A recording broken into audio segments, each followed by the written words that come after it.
The golden horn behemoth possessed by Luo Feng probably never imagined that its ancestor would not only casually call it wild and show no concern for its possession, but would even dedicate resources to nurturing Luo Feng. Meanwhile, our Lord Luo, still wielding his authority, has been released from hell only to be caught stealing again, this time imprisoned in the lair of the starry sky beasts. Su Xian, the #1 widow in the national server, will likely have to endure years of loneliness before seeing her husband again. The story begins with Luo Feng stealing the 5.9th fragment of the secret manual. After taking the fragment from the Son of God, he was thrown into the cosmic wasteland.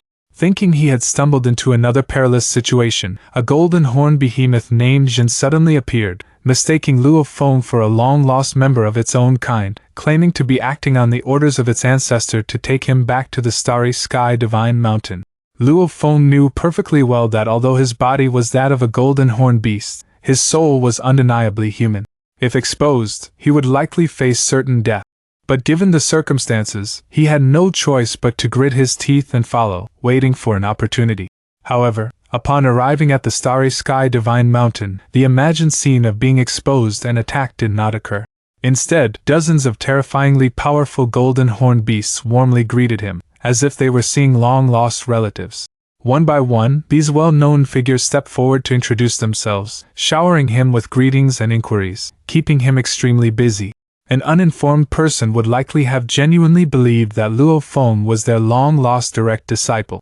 Subsequently, Luo Feng was introduced to the two leaders of the Golden Horned Beast lineage, the Golden Horned Lord and the Zuni Lord. These two cosmic lords praised Luo Feng highly upon seeing him and immediately decided to dedicate themselves to his training, allowing him to learn all the secret techniques and choose any of the major inheritance sites. Luo Feng's joy was short-lived, as the two sovereigns added, "The ancestor specifically requests to see you personally." These words sent a chill down Luo Feng's spine. The starry sky beast ancestor was a top-tier cosmic powerhouse on par with Swishanka. His mere soul disguise was utterly useless before him.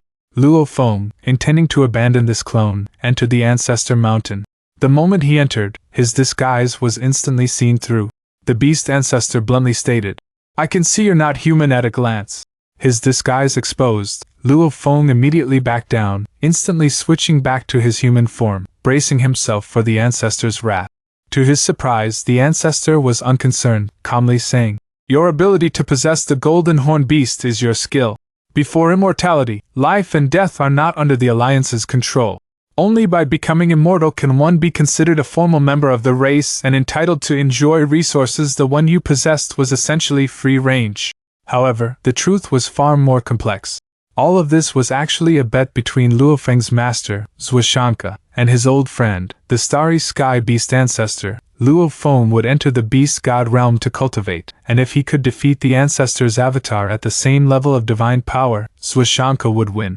The stake was a set of beast god armor, worth a peak-level treasure. This is why Luo Feng received such special treatment. What the ancestor truly cared about was never Luo Feng himself, but the bet with Swishanka, and a touch of curiosity: how far could this chosen human youth go? Ultimately, Luo Feng secluded himself in the beast god realm for 180 million years, creating an ultimate technique at the level of a universe lord, experiencing a leap in strength.